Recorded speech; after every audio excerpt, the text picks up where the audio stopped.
Hello and welcome to the podcast. I'm Karen Weaver. Today we're talking with a true legend in American higher education, Dr. E. Gordon Gee. No one has led more universities, 5 in all, including 2 stints at West Virginia University and Ohio State, plus Colorado, Brown, and Vanderbilt. Over 4 decades, Gee has reshaped campuses and communities alike. But just because he is no longer a sitting president doesn't mean he isn't involved in the national conversations around higher education, including college athletics.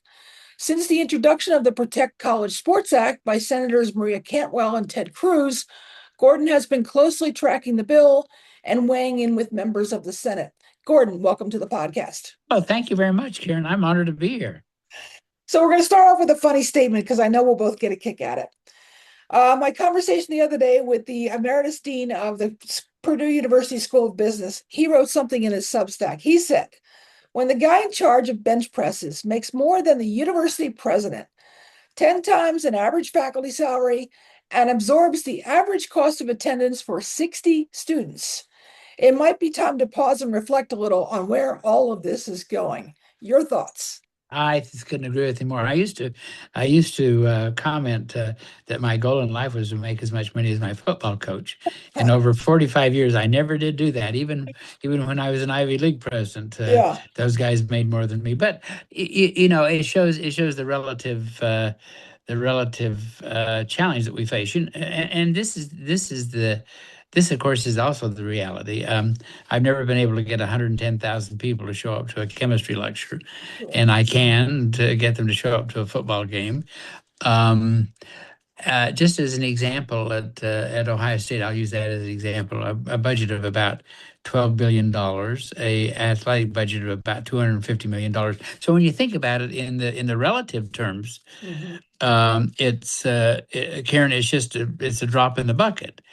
But the problem is that $250 million budget generates 95% of the commentary about the university. That's true. And so we have to determine that athletics has to be a way for us to tell the story of the academic mission of the institution. And I think that's something that we all struggle with. Now, I think that college athletics in this country, having been overseas a number of times and watching the federal systems and so forth in Germany and Japan, there's no spirit about those institutions. They go to school, they get their work done, and they go.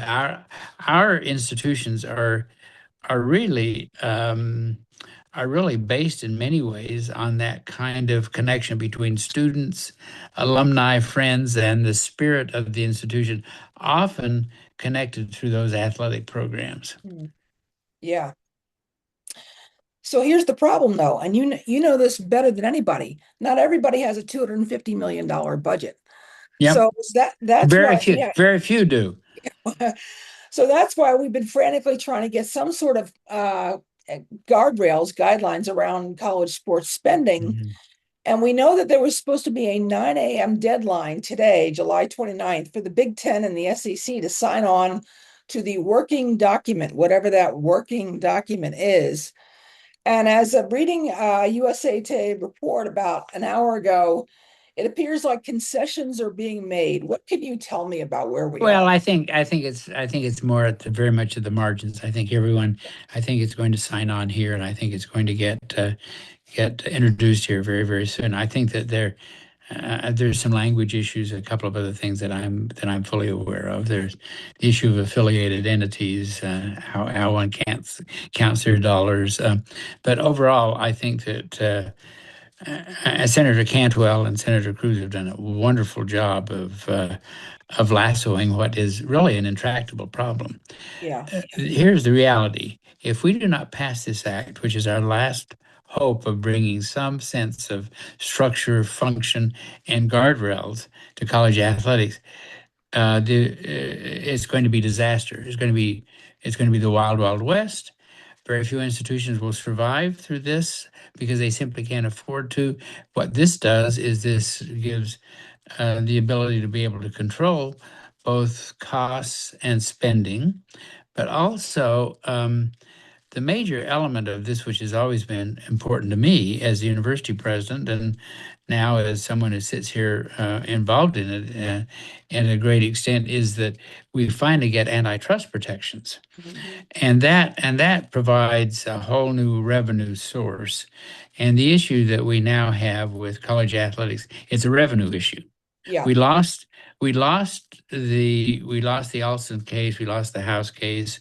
Whether or not we should have lost that, that's up for debate. I'm a lawyer and I'm not going to debate that, but I am going to say that putting the genie back in the bottle is pretty difficult. And I consider myself kind of the poster boy for bad behavior because, as you know, I've been president of these big, massive institutions, and I have paid extraordinary amounts of money to fire coaches and to hire coaches. When we asked Jim Tressel to step down just after winning the national championship. You can imagine, as university president, I thought, oh, well, here I am. I'm going to be returned to my first love, teaching. But I knew that what I needed to do was to get another coach who could come in and meet those high expectations. We did hire Urban Meyer, wonderful coach, did go on and win the national championship in football. But in order to make that happen, because he would have retired, he had to break the piggy bank to make good things occur. So it's a dilemma that we haven't solved. It's the Cruz Cantwell bill is the beginning of a solution. We still need to have structure. We need to have enforcement. As you know, the NCAA, which has done many good things, but the NCAA has not been really. It's a membership organization, and so it really doesn't have a lot of power. It really has exercised power at the margins instead of at the center. right. It exercises power by saying you can only have dinner with your parents on a Sunday night or something. I mean, those That's kind of true. silly things. Instead of Yeah. saying we need to do this and we're going to hold everyone accountable, and we just have never. That has never been really the case. And so right now, I think the protect college football act is our last and best hope to really try to bring common sense back into college athletics. Just a couple of things I would further say is the fact that, I think as a university president, we do not want student athletes to be employees. Hmm. I have no problem with us collectively bargaining Okay. because I think, and I know that I may be an outlier on that, but I think that if you bargain with someone, you bring certitude to what is going to happen. Right. But I think that I think it's a bridge too far to even think about them as being anything other than students. We have to figure out a way. We really made a terrible mistake by not allowing students to be rewarded as students. So we kept them from being able to work second jobs, a variety of other things, and Right. that's the reason that this whole thing has been brought about. It's our disassembling of the student notion from student athletics that has really brought this structure to come unfolded now.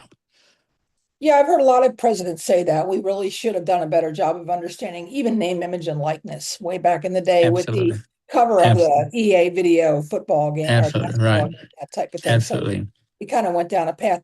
Okay, so again, you're well more informed about where we are at this moment with the Protect College Sports Act. What will what will the folks who are in the big two, SEC and Big Ten, like about this? But what might everybody who's not a Power Four Division One program not like about this Well, potential? I think that the non Power Four institutions are going to be immensely enthusiastic about it because it protects their brand, their shield, a variety of other things. But what it does with the Antitrust Act Mhm. allowance is it allows us to really negotiate at a significant level together as one unit or as one entity. right now the various conferences really negotiate against each other rather than turning, as does the NFL and the NBA and the and So Major you're League talking about Baseball. with media rights, right? Is that Yeah, what with you're talking media about? rights. Yeah, Okay. the estimate is, and these are pretty solid estimates. The estimate is right now we're leaving somewhere between $8 and $10 billion on the table. Okay. College athletics is the number one viewed Mhm. sports effort in the country, Yeah. but yet we rank fifth in terms of revenue production, which means that we're not being rewarded for what we're doing. And the reason that's important, because I am very concerned, and I think we should all be very concerned about support of women's athletics Yeah. and about Olympic sports. And as you can already see, those things are deteriorating rather quickly in terms of support because they're putting this money into football, and football is king. We know that it is the revenue producer, but it also eats everything in front of it. And so we have to have a way to produce revenue that allows us to feed everyone and not take those monies away from the academic enterprise. Right. Because I can tell you right now, a lot of institutions are putting money into athletics, which more readily should be going to the humanities, to the arts, to the I social know. sciences, Hmm. to engineering, et cetera. You know that. Absolutely. So if you're looking at this from a non-power four, that's great. I get more media revenues if we're all collectively bargaining together as terms of conferences. Yeah, right. But the question is, how is that divided up? Well, Because I yeah, think I think that's the reason we need to have yeah, a structured approach to this. And by yeah, that I mean I think we probably need to have a governing committee of some type or other. I proposed at one time that we have a commission made up of half student athletes. yeah, You know, we've got to get them heavily engaged, and then half members of the various constituents and representatives. Sounds like it's a little bit too big of a committee, probably so. But the whole point is the fact that yeah. I think we need to have the voices at the table who Mhm. can help us to define the issue. It's just not one size fits all, but it's rather a multiple set of sizes for the institutions who are smaller with smaller athletic budgets, those that run between 80 and $100 million. Those institutions are the ones that are in the greatest jeopardy. Yeah, But everyone is in jeopardy because I point out to my friends, and of course, I was chairman of the Southeastern Conference twice and chairman of yeah, the Big Ten Conference twice, so I know those conferences very well. But I point out, if you don't have anyone to play, your own programs are going to go belly up. You just yeah, can't. You the whole structure of intercollegiate athletics is to have competition across a wide range of institutions. Think about the college basketball tournaments, for yeah, example. yeah, absolutely. Yeah, I think that you've hit it right on the head where people worry about competitive equity. And even Yeah. if you have, a collective media rights agreement between all 22 non-power four conferences and 4 or 5 power conferences, they're still going to be arguing over dividing that up. And Yeah. there's also some discussion about the cap going up to 48 million from 22 million, which is really going to create another set of dynamics. Well, yeah. The thing about it is the fact that I can look at it from both ends of the Yeah, telescope. yeah, That those institutions that produce significant amounts of money. Frankly, the Power Four conferences probably produce about 95% of the yeah, revenue. it's true.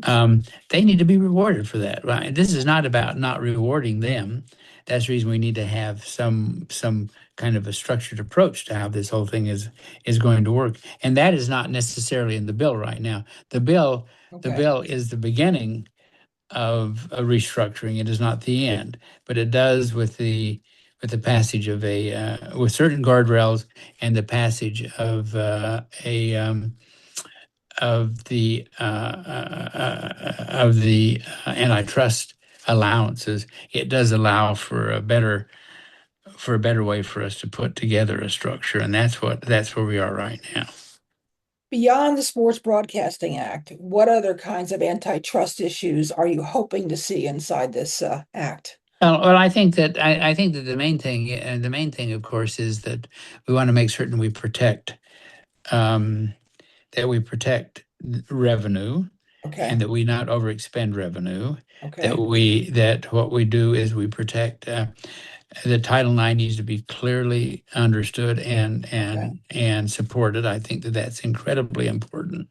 I think realizing that the Olympic sports programs in this country are essential to our Olympic aspirations as a country are very important. So with the antitrust bill, it allows us through revenue sharing, et cetera, to be able to protect some of those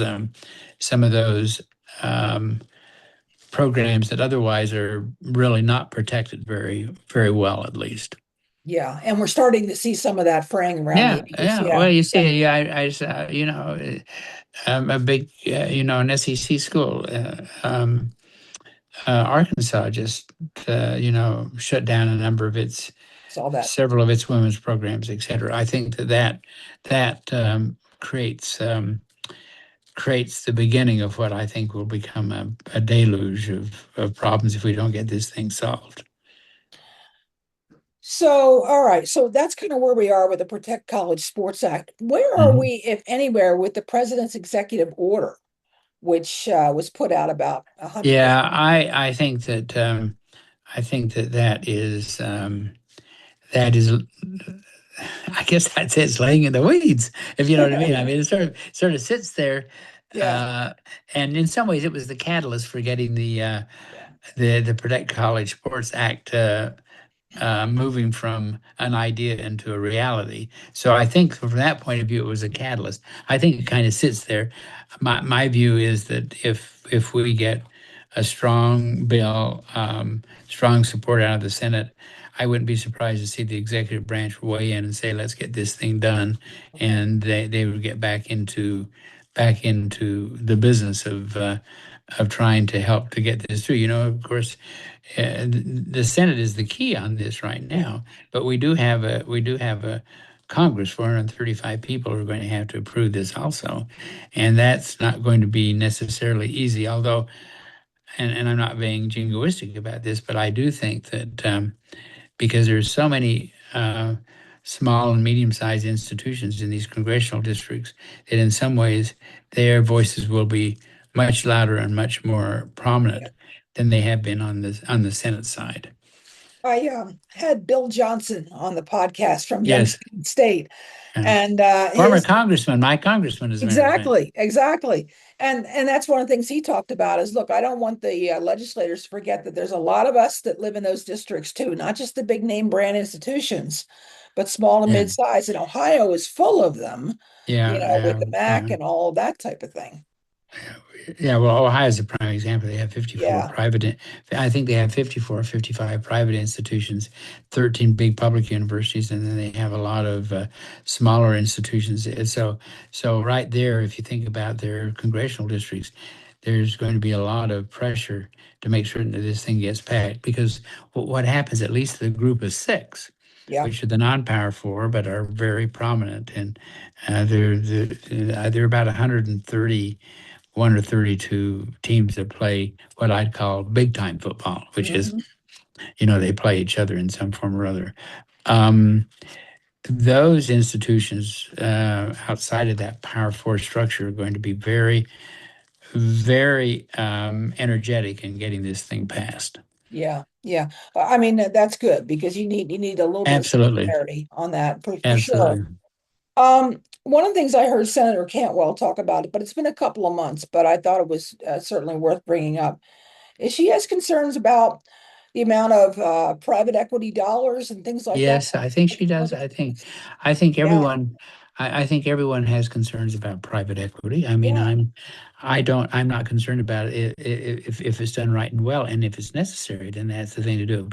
But I think that private equity needs to be dealt with as not savior, but rather as an add-on. And that would be Mhm. the and that would be the way that I'd want to think about it. I think at the time that the senator was talking was there was some thought that private equity was going to come in and buy athletic programs or Oh, whatever. and some And coaches are actually saying that. yeah, and some conference, and I mean, right in the Big 12, the University of Utah has a deal with private equity, of That's which right. I'm very familiar.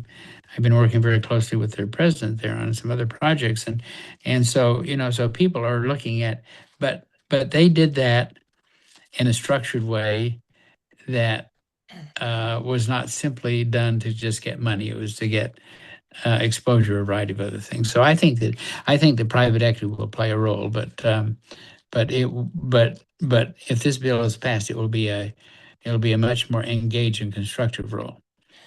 I appreciate that you said that they're doing it in the right way. Can you give my listeners one or two ideas of what the right way looks like so that they can tune into that?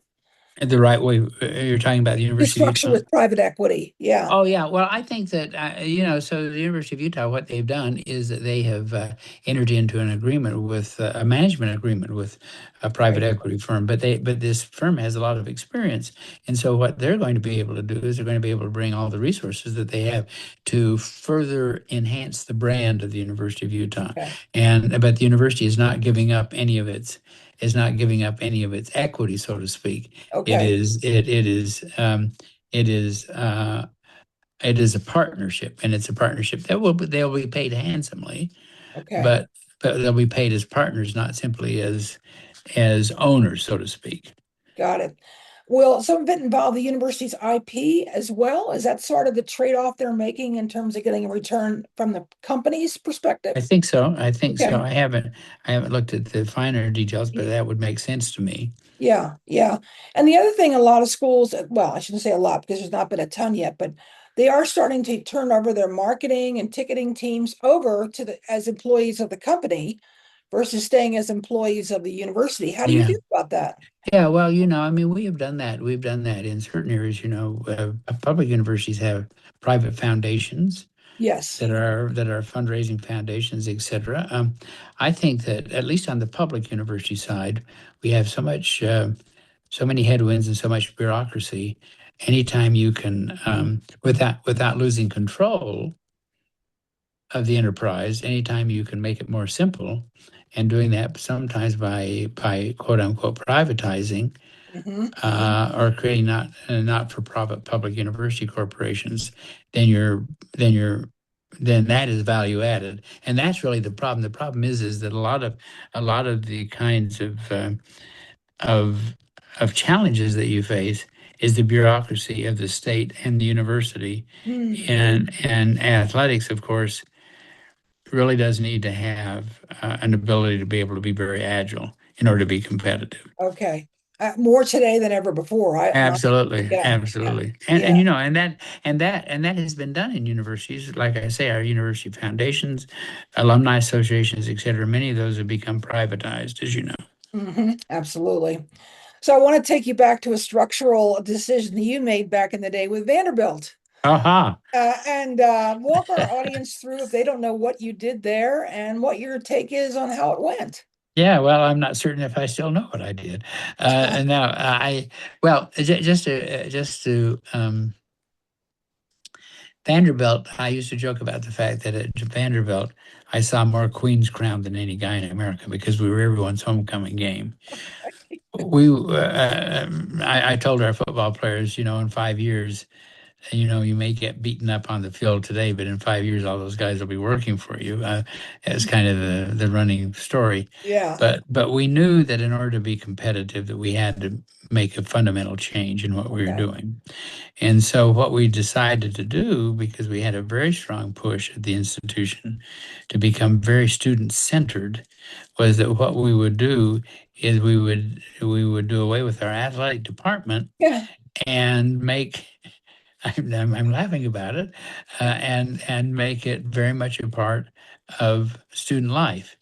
Now, the truth of the matter is I had a wonderful guy who was with me at Ohio State and at Vanderbilt by the name of David Williams, um, who really was a force of nature. Hmm. I'm not certain that we would have done that, or I would have had the intestinal fortitude to do that without knowing that I had a leader there who could really manage all of this and bring student life and academic life and athletics together.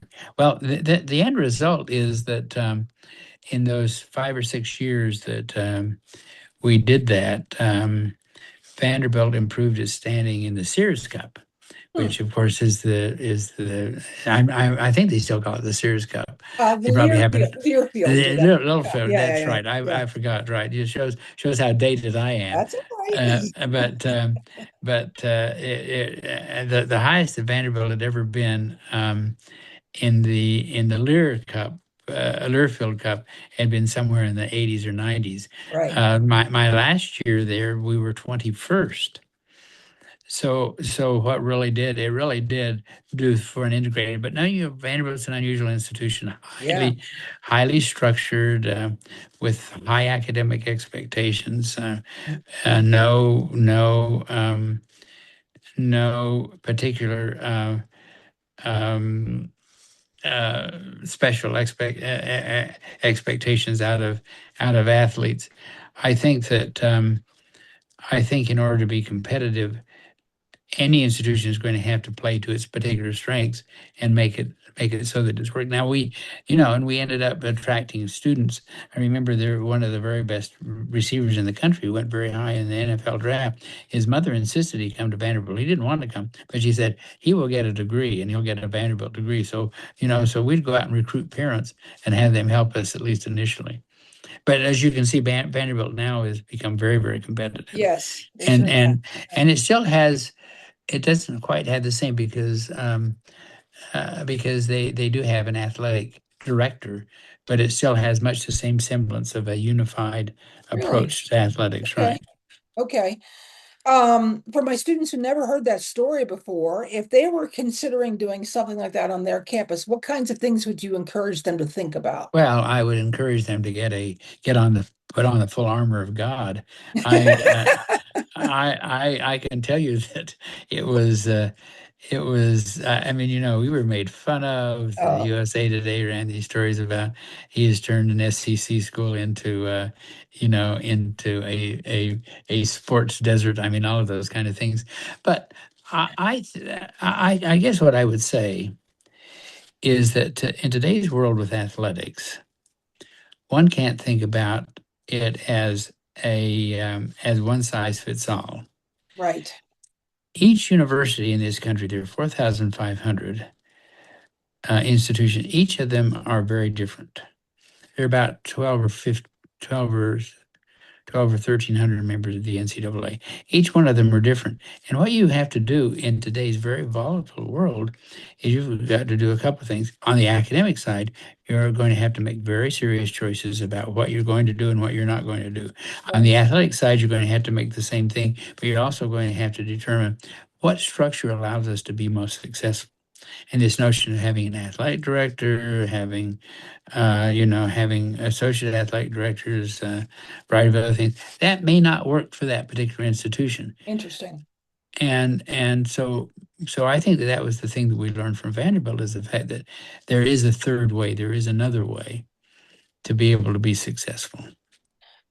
And it was interesting to me that you selected David, you said, as he's Yeah. student affairs. I mean, that was kind of his area of really the Yeah. wholeness, the Yeah. wellness of students. And is Yeah, that well, he was a lawyer by training. He was a law okay? professor, but his specialty was sports law. So he kind Okay. of had the nuances, but he just had that force of personality too. He Okay. was he had played football for Northern Michigan. He was a big guy and had presence, just really smart, but really related to those student athletes because he was an African American and really sort of understood some of the nuances that they were dealing with. So I think that anytime and I will say this, anytime you really want to have an effective athletic department, you've got to have effective leadership. And Hmm. it's got to be reflective of the kind of leadership that you want to are the kind of decisions you want to make in terms of your athletic program. So again, this notion of one size fits all, just you have a great athletic director at X. I hired when I was at Ohio State my first time around. I hired Andy Geiger, Hmm. who had been the athletic director at Stanford. He was a Brown graduate, was a rower, but Andy was probably brighter than most of the faculty members I had. I mean, he was just an extraordinarily bright man, and he used his intellectual ability to be able to reinvent the Ohio State system, which is Hmm. what he did. So that leads into my question. If you're looking at today's model of where Division One athletics, particularly in the Big Ten and the SEC, are going, we're going into these models of true entrepreneurship, on enterprise thinking. We're hiring general managers. We're thinking about this in some ways like an NFL model. What kinds of characteristics should an athletic director have in that situation? I think you have to have nerves like sewer pipes. You have to be very, very, you have to be very, very, very, very clear about what you are and what your Yeah, expectations are. And I always wanted athletic directors that first and foremost felt like they worked for the university. When I made David in charge of athletics at Vanderbilt, he was a vice president, and subsequent to that, I made all of my athletic directors vice presidents of the yeah, enterprise, yeah, not simply not simply being isolated as athletic directors, because they needed to understand the totality of the institution we're dealing with. So you want to have someone who believes that universities are important, not that universities are adjuncts to an athletic department. right. Um, and then second of all, someone who is very entrepreneurial. Today's world is going to require people who think differently, who think it's the same way with almost any leadership in higher education. We've had a very strong component of leadership in higher education for a long time, that you become an assistant professor, an associate, you become a department chair, you work your way up. Those models are really no longer relevant, because you need to get people for the times and for the challenges and for the options that you have in front of you. And that's the same way with athletics. But I'm a strong believer. I want to have someone who first and foremost believes in the university as an intellectual entity, and not simply as a conduit to play football on a Saturday afternoon. Yeah, and you're the first president I've heard say that. I really think a lot of people were thinking about who's the best business person I can find. Yeah, yeah. Yeah, I think you can get both, but I think my number one characteristic is someone who believes in the cause, yeah, who yeah, yeah. believes in the cause, and who are very committed to the notion that athletic departments can set a tone for the academic institution and its integrity.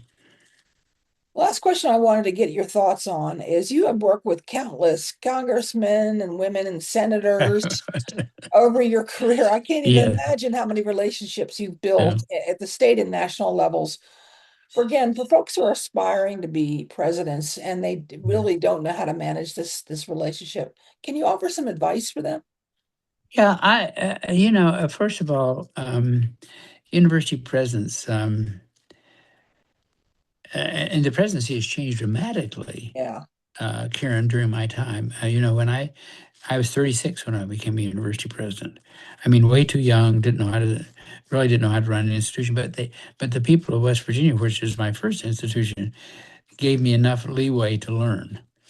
First of all, I don't think presidents have much of a leeway now. I mean, No.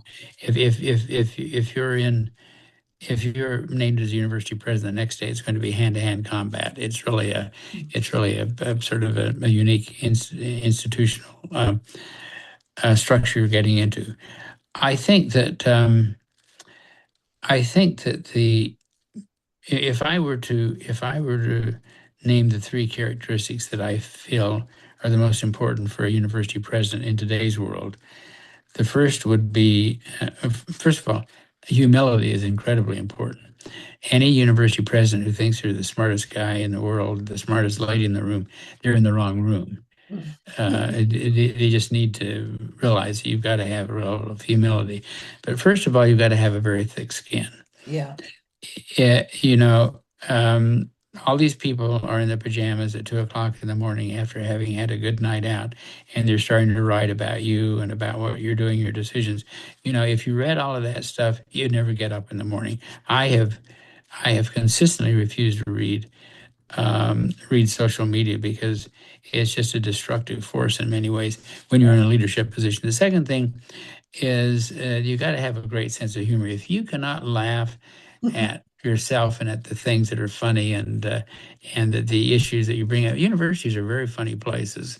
Yeah. They're amusing. I mean, there's Yes. and it keeps you sane. The third thing is that you need to understand that in the end, as a university leader, the buck stops with you. Yeah. You always know that. But more importantly, decisions you make, you have more information than anyone else.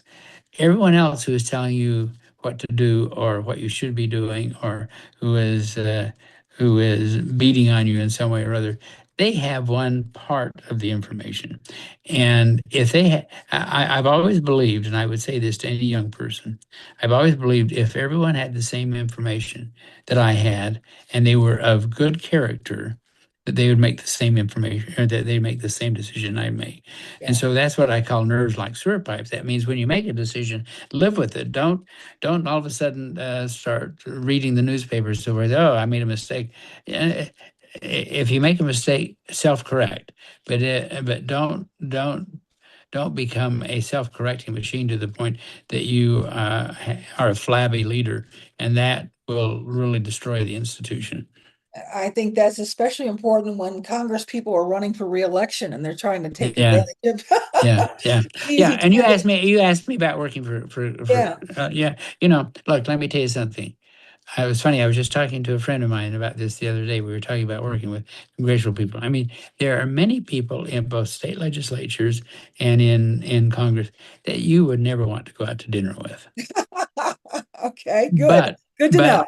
but but as a university president, Yeah, you go out to dinner with everyone, right. because your job is to represent the institution, not your own personal feelings about someone, or engage in Trump derangement syndrome or any other kind of damn thing.